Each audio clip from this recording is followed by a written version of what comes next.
Acompáñame al libro de Hechos, capítulo 5, versículos 12 al 20. La semana pasada comenzamos ya con el 5.º capítulo del libro de Hechos. Como le dije en la clase, la enseñanza pasada, es una continuación natural del capítulo 3 y del capítulo 4. Lucas nos lleva un relato de la historia lineal. En algunas ocasiones sí, como es estos 3 capítulos, en otras ocasiones él salta a grandes rasgos para contar su historia. Hechos 5, del 12 al 20. Vamos a poner mucha atención. Vamos a tratar de no distraernos, a guardar silencio y a poner mucha atención. Por la mano de los apóstoles se hacían muchas señales y prodigios en el pueblo, y estaban todos unánimes en el pórtico de Salomón. De los demás, ninguno se atrevía a juntarse con ellos, mas el pueblo los alababa grandemente, y los que creían en el Señor aumentaban más, gran número así de hombres como de mujeres, tanto que sacaban los enfermos a las calles y los ponían en camas y lechos, para que al pasar Pedro, a lo menos su sombra cayese sobre alguno de ellos. Y aún en las ciudades vecinas, muchos venían a Jerusalén trayendo enfermos y atormentados por espíritus inmundos, y todos eran sanados. Entonces, levantándose el sumo sacerdote y todos los que estaban con él, esto es, la secta de los saduceos, se llenaron de celos y echaron mano a los apóstoles y los pusieron en la cárcel pública. Mas un ángel del Señor, abriendo de noche las puertas de la cárcel y sacándolos, les dijo: vayan, y puestos en pie en el templo, anuncien al pueblo todas las palabras de esta vida. Hasta ahí nada más. Cierre sus ojos, vamos a orar. Vamos a rogarle al Espíritu Santo nuevamente, pues Él fue quien inspiró esta palabra y es el único que puede hacer que esta palabra baje a nuestro corazón, nos ilumine y guíe nuestro camino. Le rogamos humildemente, Señor y Dios,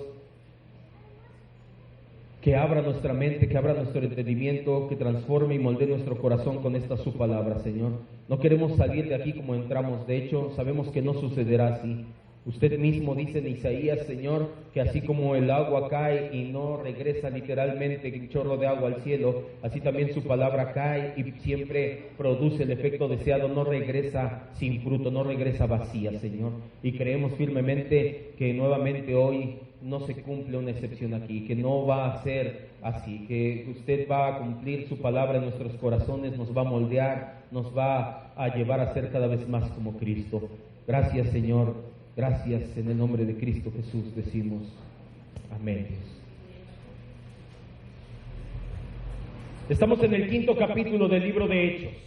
El capítulo comienza con la narración de uno de los episodios más impactantes de la primera iglesia, fue lo que estuvimos viendo la semana pasada. Al igual que con Acán, que con Nadab, que con Abiú, que con Usa, el Señor tomó cartas en el asunto en una situación muy específica con Ananías y su esposa Zafira, pues ellos desencadenaron una serie de eventos al tratar de tentar a Dios. Pedro es muy explícito con Zafira sobre todo y le dice: ¿por qué trataste de tentar a Dios? En su afán de ser reconocidos, el egocentrismo de Ananías y Zafira, cuando ven que Bernabé es agradecido por todos en la iglesia, ellos se llenan de ese egocentrismo y dicen: yo también quiero ser importante aquí. En ese afán egocéntrico, vendieron un terreno, pero solamente donaron una parte de lo obtenido. Eso no es pecado. El pecado y la situación fue que sostuvieron que habían donado todo para que fuera repartido entre los pobres de la congregación. Y lo aclaramos la semana pasada. No tiene nada de malo que tú no des todo tu dinero. Al contrario, de hecho Dios sabe que tienes gastos y que tienes que cubrir esos gastos. El problema con Ananías y Zafira fue que dijeron: sí, es todo lo que vendimos, aquí está todo, apláudanos. Y Dios sabía que no era así y sabía que esto iba a permearse entre la gente y ponía en riesgo la unidad de la iglesia, en unidad que el Espíritu Santo trajo el día de Pentecostés. Así es que de inmediato Pedro, por el discernimiento que la experiencia le había dado, confronta primero a Ananías, después de 3 horas a Zafira, su mujer, ambos con el mismo resultado: juicio, pero sobre todo ejecución inmediata de la sentencia de parte de Dios, que fue la muerte en ese instante. Así como Pedro confronta a Ananías, Ananías cae muerto. Así como confronta 3 horas después a Zafira, su mujer, Zafira cae muerta en ese instante. El efecto deseado se logró de inmediato. Lucas nos dice que un temor vino sobre todos aquellos los que se enteraron.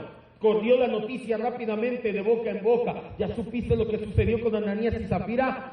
Ellos trataron de tentar al Señor. Pedro los confrontó. Aparte de que la noticia se corrió, todos empezaron a tener un temor reverente hacia Dios.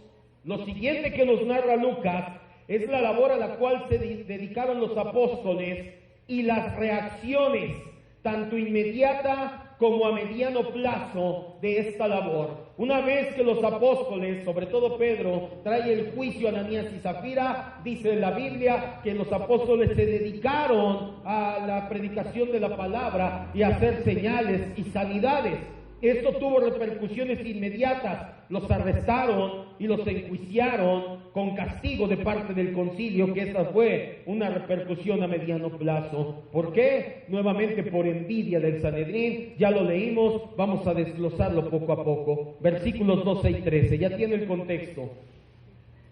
Dice: y por la mano de los apóstoles se hacían muchas señales y prodigios en el pueblo. Y estaban todos juntos de un mismo sentir, eso es unánimes, en el pórtico de Salomón, una de las entradas más grandes que había hacia el templo. De los demás, ninguno se atrevía a juntarse con ellos, mas el pueblo les alababa grandemente. Vamos a desmenuzar porque aquí hay varias situaciones de interpretación. Aquí hay varias situaciones que hay gente que ha pensado, ha interpretado de diferentes maneras, y tenemos que dejar bien claro qué dice aquí. Lucas continúa su narración, ahora poniendo su atención a todos los apóstoles. Ya no son solamente Pedro y Juan. En la primera parte del versículo los menciona implícitamente a todos. Por la mano de los apóstoles se hacían prodigios y señales entre el pueblo. Sabemos que los apóstoles, en obediencia al mandamiento de Cristo, sanaban a los enfermos poniendo su mano sobre de ellos. También sabemos que la traducción literal es un modismo hebraico. ¿Qué significa? Que cuando tú lees por la mano de los apóstoles, no significa que su mano solita actuaba. Es un hebraísmo para hacernos saber que los apóstoles eran el agente o el utensilio que Dios utilizaba para realizar esos milagros. Por lo tanto, la expresión la mano de los apóstoles pone el énfasis en que ellos son el instrumento de Dios. No son los apóstoles los que sanan a los enfermos, es Dios. Los apóstoles solamente son un instrumento en la mano de Dios, que quede bien claro. También Lucas parece querer disipar la idea de que Pedro es el único que hace milagros, como si el resto de los apóstoles no tuvieran o no hubieran recibido autoridad de parte de Jesús. Por eso es que Lucas ahora los menciona a todos. La primera parte del versículo dice: y por la mano de los apóstoles se hacían señales y prodigios en el pueblo. Tenemos aquí, como le decía, una implícita referencia a los 12. La frase señales y prodigios es una repetición de lo que Lucas ya nos había narrado en el discurso de Pentecostés. Lucas ya no vayas en Hechos 2:43, en el discurso de Pentecostés, cuando termina Lucas dice: y los apóstoles hacían señales y prodigios.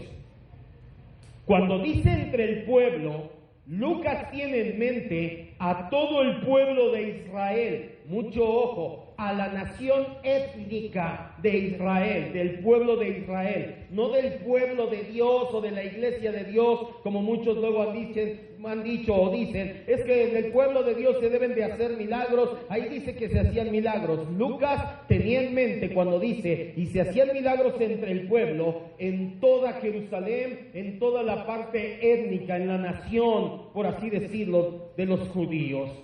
La segunda parte del versículo nos dice, estaban unánimes en el pórtico de Salomón. ¿Quiénes estaban unánimes? Lucas está hablando solamente de los 12 O tal vez está hablando de los 5,000 o más creyentes que ya había. Los estudiosos por lo general, los eruditos bíblicos por lo general, se inclinan a esta segunda interpretación debido al fluir de la frase que es más natural. Así que nosotros damos por hecho que cuando dice que estaban todos unánimes en el pórtico de Salomón, era enorme, también eso quiero que lo entienda, cabían miles de personas. Por eso es que en el pórtico de Salomón, oye, ¿cómo le hacemos para reunirnos todos? No vamos a caber en una casa, ya hay 100 aquí, 300 acá, 500 allá, haz las cuentas, somos 5,000 personas, éramos 120 en el aposento alto, ahora somos 5,000, ahí está el pórtico de Salomón, ahí vamos a reunirnos, ahí podemos estar todos unánimes juntos. La tercera parte de este versículo dice, de los demás, ninguno se atrevía a juntarse con ellos, mas el pueblo les alababa grandemente. ¿A quién se refiere con los demás y con ellos? Aquí Lucas. Si los creyentes están separados de los apóstoles, entonces Lucas tienes a los apóstoles nadie se juntaba con ellos. ¿Con quién? Con los apóstoles. Pero esto daría a entender como que los apóstoles eran un grupo aparte, como muy, el plus ultra, la crema innata. Nosotros estamos aquí y nadie se junta con nosotros. Y esto no concuerda con lo que leemos más adelante acerca de la humildad y de cómo se entretejía la relación de los apóstoles con el pueblo. Los creyentes tenían miedo de las autoridades, por lo que guardaban una distancia prudente de los apóstoles. Tampoco creemos que haya sido eso. La verdad es todo lo contrario. No encontramos indicación alguna de que los creyentes tuvieran temor de juntarse con los apóstoles. Otra explicación dice que tenían miedo de unirse la gente a la comunidad cristiana como simpatizantes, que querían únicamente, no querían ser simpatizantes, querían ser miembros como tal. No encontramos rastros para esta segunda interpretación.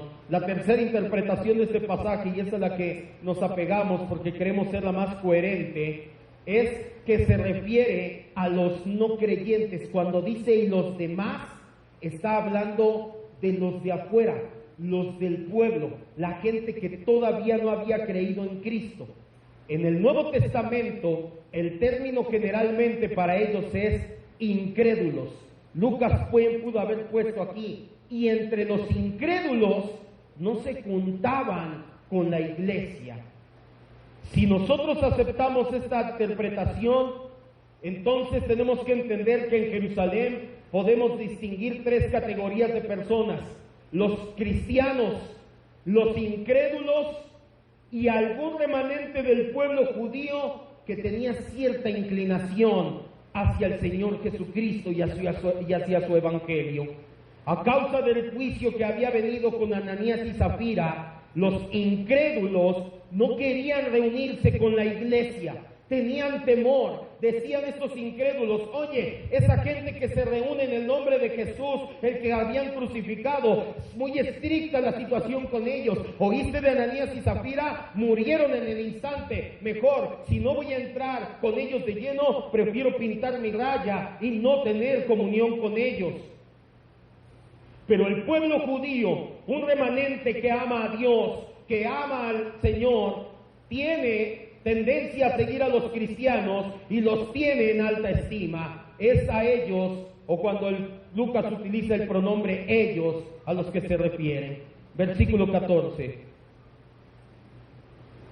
Entonces, porque hay varias interpretaciones de este texto. De hecho, este pequeño pasaje tiene muchas complicaciones, porque ahorita, como lo vas a ver, ¿cómo hilas el versículo 14 con el 15? No tiene, parece que no tiene forma de... ¿Y qué tiene que ver los señales con que... Pero sí hay manera, tú no te preocupes. Y los que creían en el Señor aumentaban más, gran número, así hombres como mujeres. Dos puntos clave resaltan en las palabras de Lucas. Primero, ya perdió la cuenta del número de creyentes en Jerusalén. Después de la sanidad del paralítico, en el capítulo 4 lo leímos, la membresía alcanzaba 5,000 personas. Ahora Lucas únicamente agrega un número, dice, gran número creció. Lucas ya perdió la cuenta, ya no se podían hacer cuentas y decir, no, ¿sabes qué? Ya somos muchos.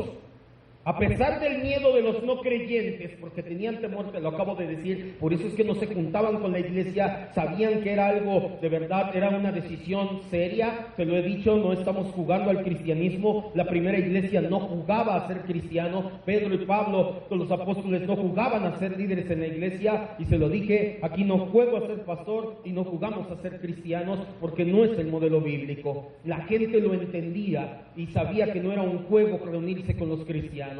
Aún a pesar de este temor, el Espíritu Santo trabajó en el corazón de hombres y mujeres para llevarlos a los pies de Cristo. El crecimiento de la iglesia continuó imbatible. Las muertes de Ananías y Zafira hicieron que los no creyentes no desearan unirse a la iglesia, pero al mismo tiempo un gran número de estos no creyentes, pero que ya estaban predestinados desde la eternidad, lo escucharon y creyeron. De hecho, Lucas ha abandonado el deseo de dar un número preciso y ahora solamente habla de multitudes. Él dice mucha gente. Lo segundo que observamos es que Lucas ahora sí habla específicamente de hombres y mujeres en la iglesia. En el aposento alto, en Pentecostés, él ya había registrado presencia de mujeres. Ahí leemos en Hechos 1:14, no vayas, menciona hasta María, la madre de Jesús. En sus dos recuentos primeros de la iglesia dice que se agregaron 3,000 personas y después 5,000 varones.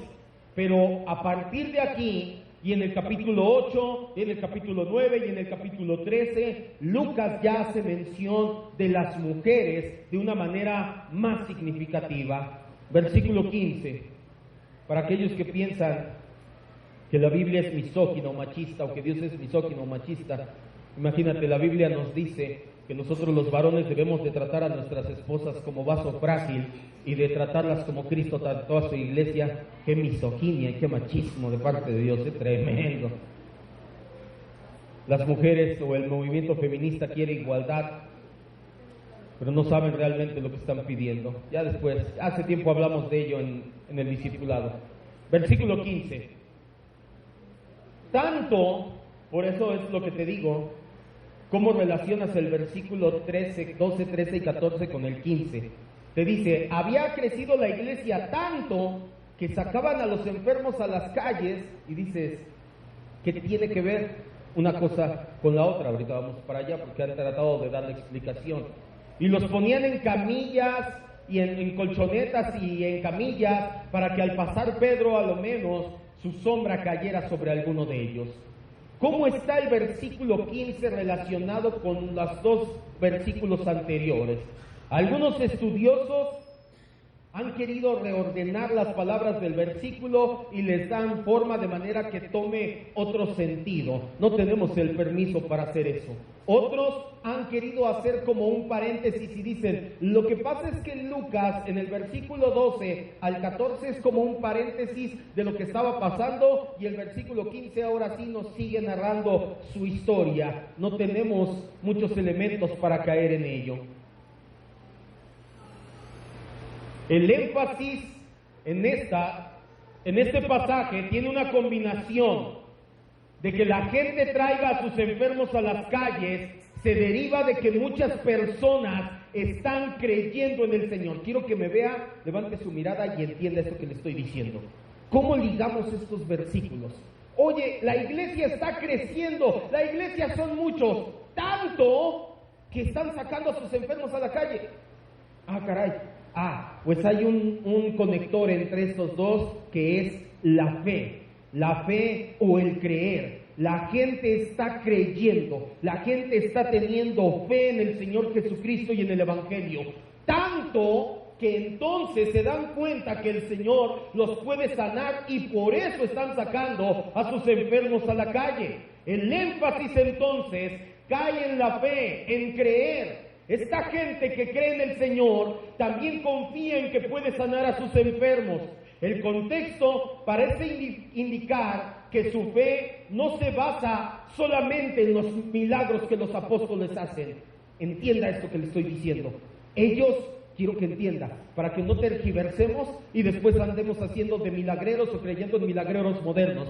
Ellos no creían porque veían los milagros.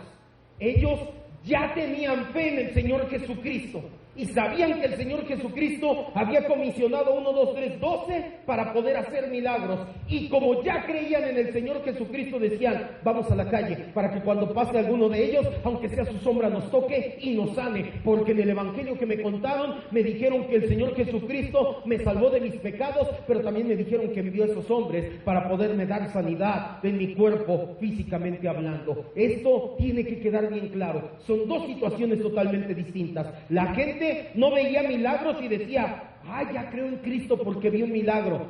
No, ese, se lo dije en la mañana, no es el evangelio. Porque mucha gente puede decir, se lo he dicho a los hospitales, ven la noche aquí al hospital, al Quirós, y diles, ¿cuántos quieren un milagro para sus enfermos? ¿Y cuántos van a levantar la mano? Sí, amén. Levanta tu mano y recibe a Cristo. Sí, Y aunque Dios hiciera el milagro, suponiendo que en su soberanía estuviera, ¿cuántos te gusta que de esos sigan al Señor Jesucristo en arrepentimiento de pecados? No lo van a hacer. De 10 leprosos que sanó, ¿cuántos regresaron a darle las gracias? Esto nos dice que el ser humano por naturaleza es ingrato, somos desagradecidos, somos desconsiderados. Entienda bien esta parte, la gente ya creía, la gente iba creciendo en número, dice Lucas el evangelista, la gente ya estaba creyendo en el evangelio, tanto que decían, vamos con nuestros enfermos, porque ese Señor que me predicaron, Jesucristo, mi Señor y Dios, tiene el poder de sanarlos. ¿Sí quedó claro entonces? Este es el verdadero sentido de este pasaje, no lo tergiversemos. Si tú le das la vuelta, se da la idea como que, es que como hacían milagros, la gente creía. No, la gente ya creía y ellos iban a recibir un milagro de los 12 comisionados para hacer milagros, que son los apóstoles originales. A ellos se les dio esa tarea, ya no nos vamos a meter, ahí tengo un estudio de neumatología, porque los milagros, sanidades, prodigios no son para la actualidad. No estoy diciendo que no sucedan, pero ya no es la norma en la actualidad. En la actualidad sobra y basta con la palabra de Dios predicada en el evangelio. Los apóstoles, mucho ojo, tanto en su enseñanza como en su predicación, los guiaban a Jesús.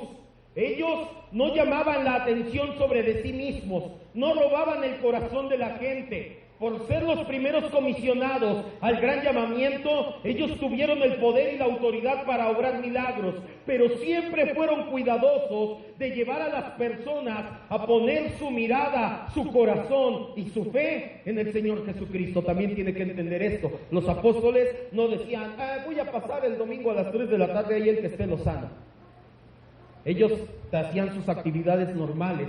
Y cada vez que alguien recibía un milagro, una sanidad, ellos aprovechaban y predicaban el evangelio. Ellos no robaban el corazón de la gente y que la gente tuviera fe en ellos. Ellos llevaban el corazón de las personas hacia Cristo.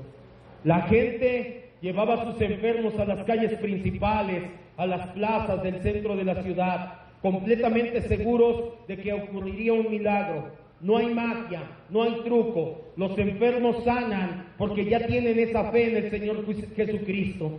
Utilizan colchonetas y camillas para que los enfermos esperen el pasar de Pedro. Se conforman con que su sombra caiga sobre ellos.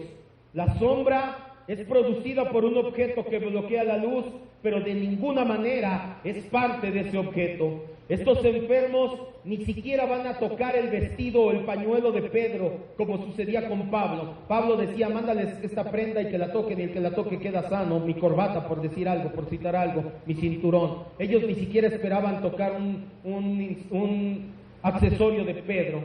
Tampoco tratan de tocar el borde de su manto, como pasó con el Señor Jesucristo. Ellos están confiados en que a lo menos la sombra es suficiente para sanar enfermos. El texto dice, para que al pasar Pedro, a lo menos su sombra caiga sobre alguno de ellos. Lo anterior significa que no todos los que estuvieran acostados en la calle iban a ser alcanzados por la sombra de Pedro. Para comprender la importancia cultural de este concepto de la sombra, ¿usted cree que la sombra, Dios utilizó a Pedro y su sombra nada más porque sí? No, para nada. Vamos a dos citas muy conocidas, pero que nos van a ayudar mucho. Salmo 91:1 y Lucas 1:35. Salmo 91:1 y Lucas 1:35. ¿Quién sabe qué dice el Salmo 91:1? Ahora voy a pedirle un favor. El Salmo 91 es un salmo muy hermoso, pero si usted deja su Biblia abierta en el Salmo 91 en las noches en su casa, ¿sabe qué es lo que va a pasar? Que esa hoja es la que va a tener más polvo y nada más. No pasa absolutamente nada. Es que para que duerma yo a gusto en la cabecera de mi cama y para que los demonios, lo vimos en bibliología, eso es biblicismo. Ya no voy a aventar mi Biblia porque se me desbarata, pero lo hice ese día. La aventé y le dije, no pasa nada, esto es papel, esto es simplemente papel. El contenido, eso es lo que importa. Entonces, que tú dejes tu Biblia abierta en el Salmo 91 no pasa nada. Yo no aviento mi Biblia porque se deshace, pero esto es papel. Pero el contenido sí. El Salmo 91 es un salmo muy conocido, muy citado. La gente cuando tiene temor lo cita, pero muchas veces ni siquiera entiende lo que significan las palabras. El que habita al abrigo del Altísimo morará ¿dónde? ¿Bajo la qué? Sombra. Ok, Lucas 1:35.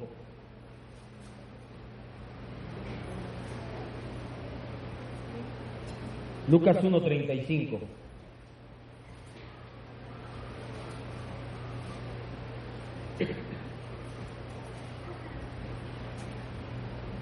Respondió el ángel y le dijo, ¿quién está hablando aquí? Gabriel con Miriam, el nombre hebreo de María, Miriam. Respondió el ángel y le dijo, el Espíritu Santo vendrá sobre ti y el poder del Altísimo te cubrirá ¿con qué? Con su sombra. Ojo, pero ¿qué sigue? Por lo cual también el santo ser que nacerá será llamado Hijo de Dios. En el libro de los Salmos nos dice que vives o que habitas bajo la sombra del Altísimo, del Omnipotente. La palabra en el libro de los Salmos para habitar es el hebreo yashab. Significa vivir, morar, habitar o permanecer.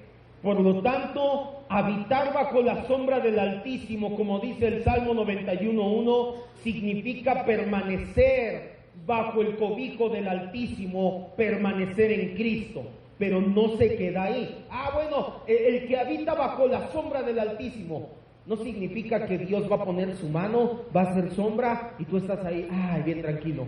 Habitar bajo la sombra del Altísimo es permanecer en Cristo. ¿Qué es permanecer en Cristo? Tener una dependencia y una comunión constante con Él. Eso es habitar bajo la sombra. No es poner tu Biblia abierta, no es esperar que Dios va a poner literalmente su mano y hacerte sombra y te va a cuidar, que sí te cuida, pero no es literal o nada más eso. Habitar bajo la sombra del Altísimo es tener comunión, permanecer en Cristo, descansar en Cristo, le llamamos alguna vez nosotros. Pero no se queda aquí. Cuando Miriam estuvo bajo la sombra del Altísimo, hubo fruto. ¿Cuál fue el fruto? ¿Cuál fue el fruto? No estoy indigestado. ¿Cuál fue el fruto? El pastor ya está indigestado, que hago la seña en mi panza. ¿Cuál fue el fruto? Viene el ángel y le dice, Miriam, la sombra del Altísimo te cubrirá. ¿Y qué pasó? 9 meses después, ¿qué hubo? Fruto. Cuando Miriam estuvo bajo la sombra del Altísimo hubo fruto, un embarazo, la encarnación gloriosa del Verbo. Cuando tú ligas estos dos pasajes, nos damos cuenta que permanecer en Cristo trae como consecuencia fruto en nuestra vida, así como hubo fruto en el vientre de Miriam. Obviamente no vas a quedar literalmente embarazado. Entonces ya no quiero permanecer, me voy a embarazar. No, nada que ver. Entonces, ¿a qué me refiero? Que nuestra vida, nuestro caminar espiritual va a empezar a notarse una transformación de nuestro carácter hacia el carácter de Cristo. Porque un verdadero cristiano, un cristiano maduro, se reconoce por su fruto y no por sus dones o talentos o aquello que puede hacer para el reino. Juan 15, 4 y 5.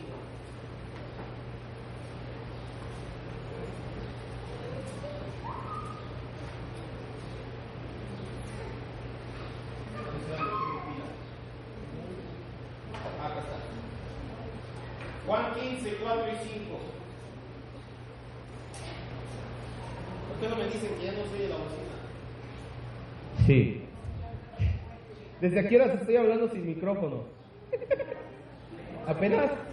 ¿Sí? ¿Sí se escucha? Ah, bueno. ¿Y entonces por qué no hacen caso? Ah.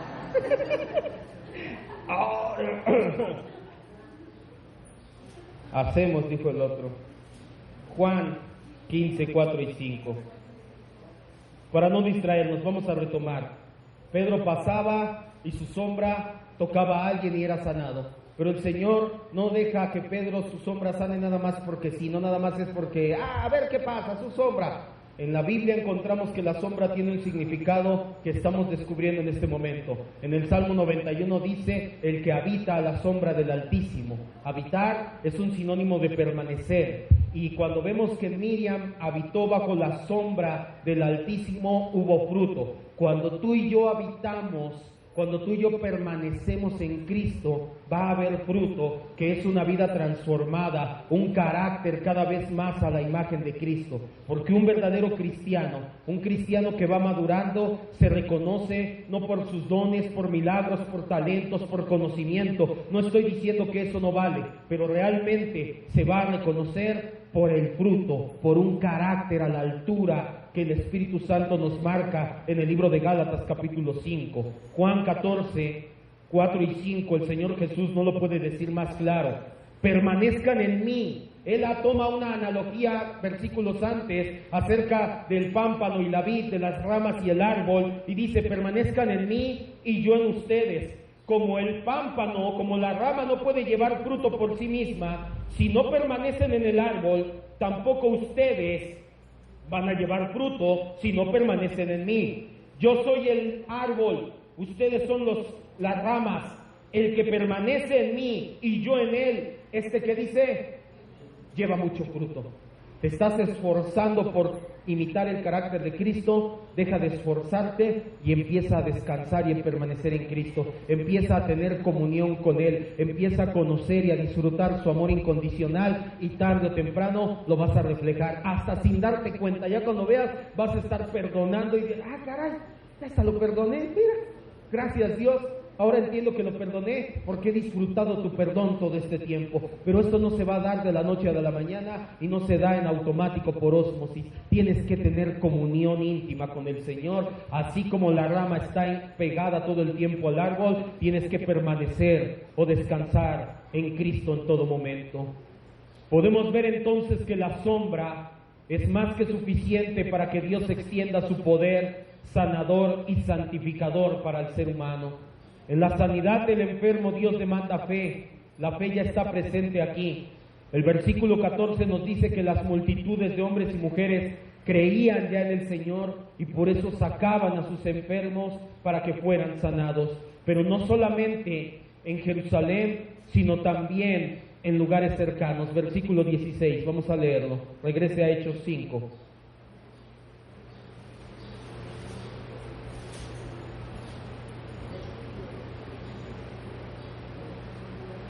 Hechos 5, 16. Y aún de las ciudades vecinas, muchos venían a Jerusalén, trayendo enfermos y atormentados por espíritus inmundos, y todos eran sanados. En este versículo resaltan dos acontecimientos que tienen paralelos, uno aquí en el mismo libro de Hechos y otro en los Evangelios. El primer paralelo que detectamos es con el ministerio de sanidad y milagros del Señor Jesucristo. Cuando la gente escuchaba de las sanidades de Jesucristo, ellos acudían de todas partes hacia Él, de Galilea, de Judea, de Jerusalén, de Idumea y de las regiones más allá del Jordán, incluyendo Tiro y Sidón. Los evangelios nos hablan de multitudes que venían a Jesús a escucharle, pero sobre todo a ser sanados. Esperaban que los tocara, que les hiciera algún milagro. Ahora los apóstoles van por un camino paralelo al de Jesús.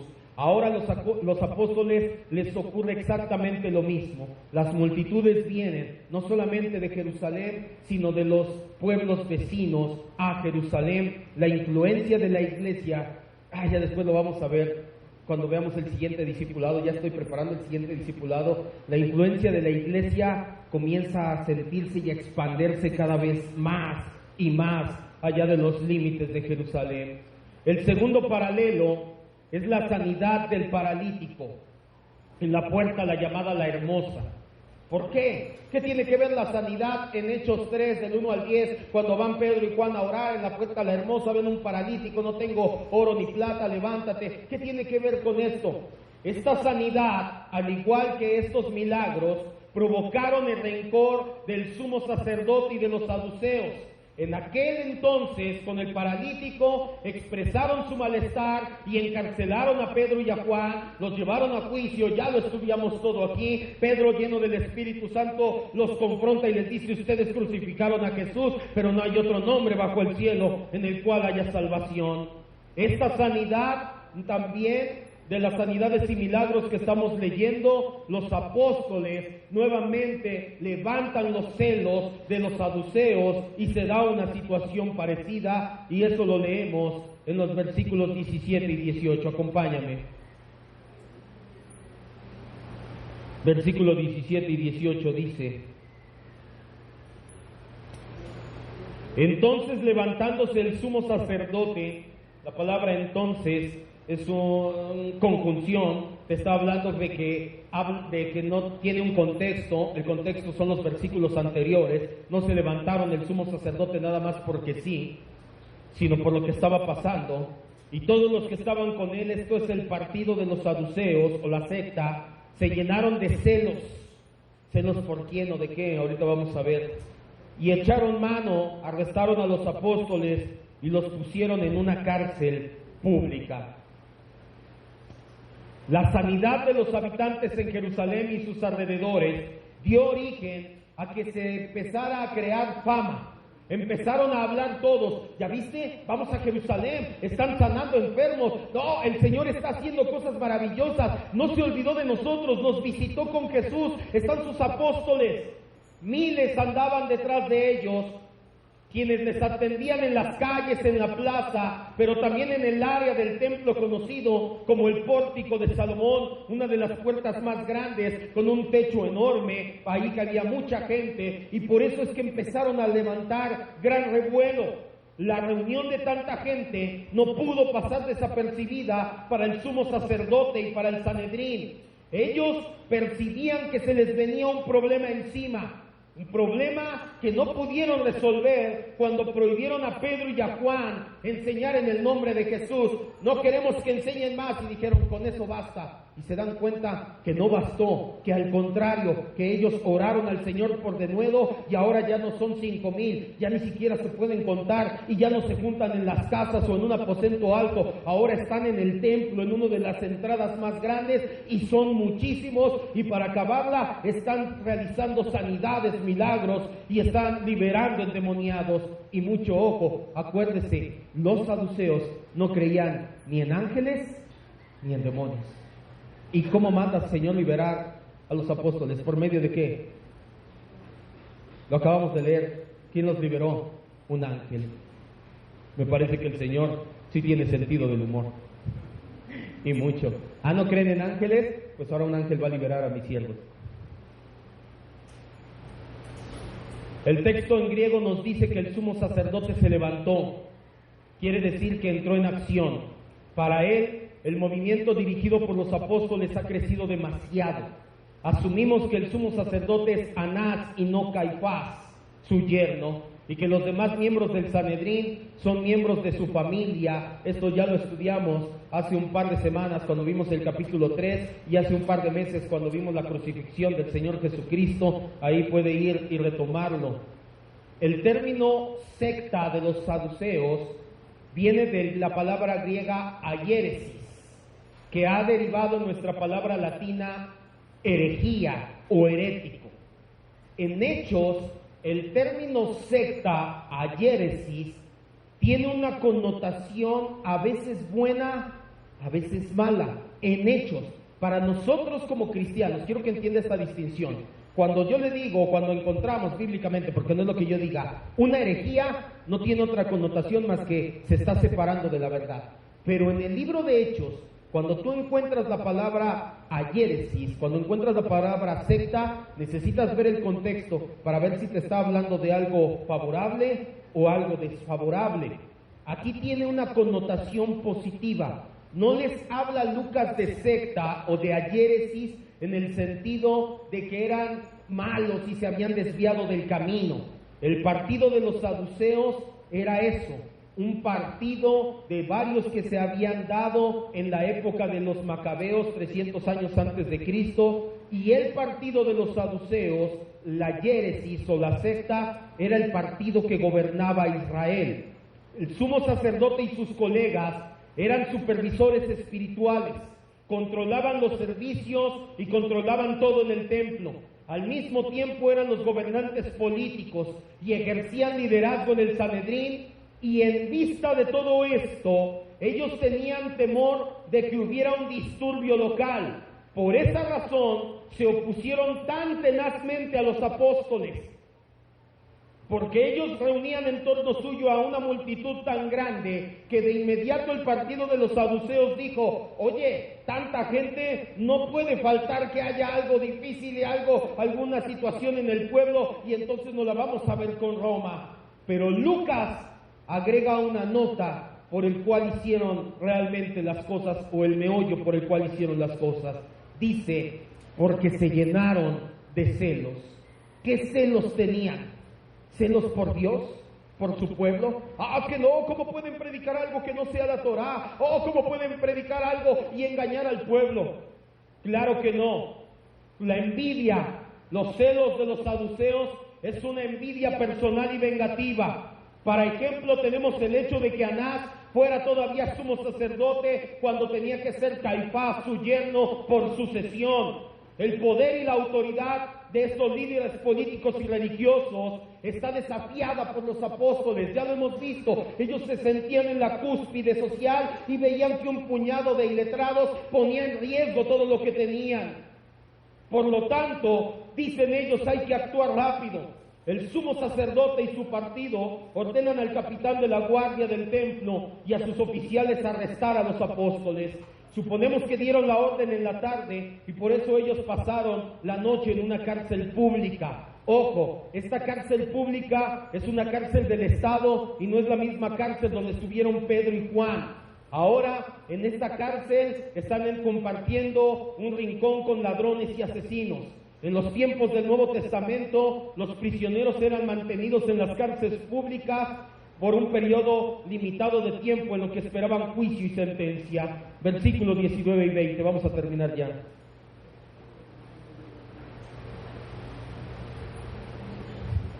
Mas un ángel del Señor, abriendo de noche las puertas de la cárcel, sacándolos, les dijo: vayan, pónganse en pie en el templo, anuncien al pueblo todas las palabras, subraya ahí en su Biblia, de esta vida. Lucas nos cuenta de una liberación nocturna de los apóstoles por parte de un ángel. No nos da más detalles. Más adelante, cuando vemos que Pedro también es liberado, nos da un poco más de detalles. Aquí no nos dice si abrió las puertas, cómo las abrió, qué hizo. Aquí nada más nos dice, que un ángel vino y los liberó. Irónicamente, los saduceos que habían arrestado a los apóstoles, ellos no creían que existieran ángeles. Lucas simplemente escribe un ángel del Señor. No debe de confundirse con el ángel de Jehová o el ángel del Señor, que es mencionado en el Antiguo Testamento, que es la ayuda personificada de Dios a su pueblo y que, como lo hemos visto, es Cristo preencarnado. Lucas más adelante también va a hablar acerca de este ángel o de un ángel en la historia de Esteban, en la historia de Felipe, en la historia de Pedro, en la muerte del rey Herodes. Espero Dios nos dé un día tiempo de tener un estudio de angeleología. Si no, no es tan relevante, pero ya tal vez un día cuando acabemos confesión de fe, historia de la iglesia y demás estudios que nos faltan, tal vez un día lleguemos. En forma milagrosa, Dios interviene. Envía un ángel con una doble misión: abrir las puertas de la cárcel, dejar libres a los apóstoles, pero darles un mensaje. ¿Cuál es ese mensaje? Vayan, pónganse de pie, y sigan predicando el mensaje de vida, sigan predicando estas palabras de vida. La tarea es doble para este ángel. Los apóstoles son liberados de la cárcel para proclamar la palabra de vida. ¿Qué quiere decir con esta expresión palabras de vida? Cuando las multitudes empezaron a abandonar a Jesús en su ministerio, Él voltea con los 12 apóstoles y les dice: ¿quieren irse también ustedes? Y ellos dan la respuesta que nos va a aclarar cuál es esta palabra de vida. Juan 6:66.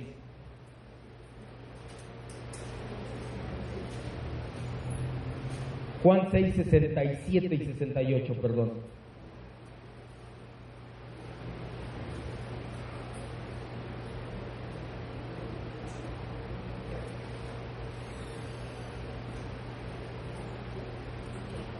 Juan 6, 67 y 68. Dijo entonces Jesús a los 12: ¿quieren acaso irse ustedes también? Porque la enseñanza era tan fuerte que mucha gente empezó a alejarse. Y Simón Pedro voltea a ver y le dice: Señor, ¿a quién iremos? Tú tienes palabras ¿de qué? De vida eterna.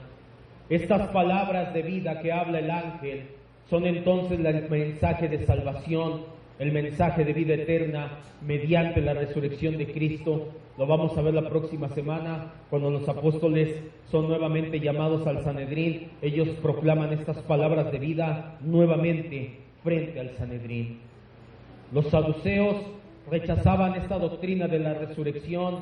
Sin embargo, los apóstoles no dejan de proclamarla públicamente. Quiero que terminemos el día de hoy reflexionando en 2 puntos muy relevantes. Quiero que cierres tus ojos, vamos a terminar con esto. Es para que nada te distraiga, porque aquí es donde quiero amarrar todo lo que acabamos de entender el día de hoy. Esto es una predicación expositiva. ¿Qué nos dice la Biblia? No qué entiendo yo, qué es lo que dice, por qué, a quién, cuándo pasó, cómo pasó. Pero toda predicación expositiva, sana, pastoral, debe de tener una aplicación práctica, y es lo que quiero llevarte a predicar el día de hoy. Si el Espíritu Santo habló a tu corazón en alguna otra situación, gloria a Dios, qué bueno. Si no, llévate estos 2 puntos a tu casa. Primero, muy al contrario de los milagreros modernos, cuando Jesús y los apóstoles sanaban, cuando echaban fuera demonios, cuando realizaban prodigios y señales, la consecuencia era persecución y muerte. El Señor Jesús en una cruz. Pero oye, ¿por qué murió Jesús? Por resucitar a Lázaro. Leímos Juan 11, cuando Jesús resucita a Lázaro, el milagro de milagros en el ministerio de Jesús. 4 días muerto. En ese momento Anás y Caifás tomaron la determinación y dijeron: mejor que muera uno y no que muramos todos. Los milagros, cuando verdaderamente vienen de parte de Dios, no son para que la gente tenga fe. La gente que ya tiene fe, que Dios ya le ha dado fe, si Dios le place puede mandar un milagro. Pero quiero que entiendas, si verdaderamente hubiera ministerios de sanidades y milagros en la actualidad, no serían aplaudidos como muchos son aplaudidos hoy en día. Serían perseguidos, serían castigados, serían vituperados. En este pasaje leímos que los apóstoles, al seguir los pasos de Jesús y sanar a muchos, la consecuencia fue envidia y persecución. Ellos no cobraban un solo denario por sanar, no hacían grandes campañas, no promovían su nombre. De hecho, era todo lo contrario. Aprovechaban cada instante, cada momento, cada milagro para predicar el nombre del Señor Jesucristo. Y esto nos lleva al segundo punto que quiero que medites el día de hoy, que te vayas con esto. Cristo es el mensaje de vida que el ángel les dijo a los apóstoles que predicaran. Los apóstoles ya lo habían entendido y estaban predicando. El ángel solamente va y les dice: les voy a abrir la puerta, sigan predicando esas palabras de vida. Cristo es el mensaje de vida. No hay otro nombre, dijo Pedro al Sanedrín, bajo el cielo en que podamos ser salvos. Hoy en la mañana lo entendimos. Pero si tú no entiendes quién es Dios, un Dios santo, que no puede haber una sola pizca de pecado en su presencia, y cuando tú entiendas que eres pecador, no vas a pasar menos que como Pedro en el día de la pesca milagrosa, cuando se encontró con Jesús y cayó de rodillas y le dijo: apártate de mí, Señor, que soy hombre pecador. Cuando tú entiendas la santidad, la grandeza, la gloria y la majestad de Dios, y entiendas que tú como ser humano en pecado no tienes derecho a estar en la gloria de Dios, lo único que merecerías es castigo en el infierno de parte de Él, entonces ahí va a tomar sentido las palabras de vida que es Jesucristo. Solo entonces vas a agradecer la obra de la cruz, solo entonces vas a arrepentirte de tus pecados y vas a tratar por medio del Espíritu Santo en ti de vivir una vida renovada, una vida crucificada. Sin importar la adversidad que pudiera presentarse, el mensaje debe de ser predicado con fidelidad y valor, y eso es lo que sucedió. Los apóstoles lo hicieron, se levantaron, salieron, en la mañana ya estaban predicando, aunque hubo nuevamente consecuencias. Esto lo veremos la próxima semana. Así, con sus ojos cerrados, vamos a orar. Vamos a terminar ya. En esta semana, en esta enseñanza del día de hoy, vimos cómo los apóstoles sanaban, no para que la gente tuviera fe, sino porque la gente ya tenía fe, venía y era sanada. Pero esto causó celo entre el Sanedrín nuevamente. Fueron encarcelados. Pero un ángel les abre la puerta, mandado por el Señor, y les dice: vayan, sigan predicando la palabra de vida. Y es lo que siempre predicaremos desde este púlpito, la palabra del Evangelio, la palabra de vida. Cuando tú eres una oveja, cuando tú eres un hijo de Dios verdaderamente, no te molesta escuchar una y otra vez el Evangelio. Al contrario, cada vez que lo escuchas, tú no puedes menos que decir: gracias, Señor, no merecía ser salvado, no merecía nada. Quiero que entiendas algo: ese Dios santo, infinito, perfecto, glorioso, no necesitaba a ninguno de nosotros. Esa es la gloria de la cruz, que el Señor no nos necesitaba, no estaba incompleto sin nosotros, y aún así envió a su Hijo Jesús, como decíamos hace un rato en la encarnación con María. Lo envió para morir por tus pecados y mis pecados, para que ya no estemos destituidos de la gloria de Dios, para que podamos reconocer y decirle: Abba, Padre, Señor, te amo, eres mi Dios, eres mi Rey, eres mi todo. Señor y Dios, te damos gracias, Espíritu Santo, en esta tarde, por hablar nuevamente a nuestras vidas con el mensaje del Evangelio. Maravilloso mensaje, no hay más. No queremos predicar otra cosa en este púlpito que no sea el Evangelio, que no sea la palabra de vida, la cual el ángel le encargó a los apóstoles, el mensaje que tú enviaste. Permítenos, Señor, siempre predicar esta palabra de vida, pero sobre todo, Señor, permite que las personas que aquí están y que nos escuchan, por favor, Señor, que atesoren esta palabra de vida, que entiendan que no importa que no hayan asesinado, que no hayan sido la peor persona del mundo, que eso solamente es algo moral y externo, que internamente su corazón está en pecado delante de Dios y que no hay nada que ellos puedan hacer para salvarse por sí mismos. Por eso es tan maravilloso el mensaje de vida, porque aquel que no tenía que ser muerto murió en la cruz por nuestros pecados, el justo por los injustos. Glorioso intercambio. Gracias, Señor Jesucristo. Gracias por esas palabras de vida. Déjanos, Señor, te pedimos, llévanos a vivir una vida bajo la sombra del Altísimo, una vida en permanencia, en comunión, en descanso continuo en los pies de Cristo, para que en su momento, Señor, empecemos a dar fruto y fruto en abundancia, porque apartados de ti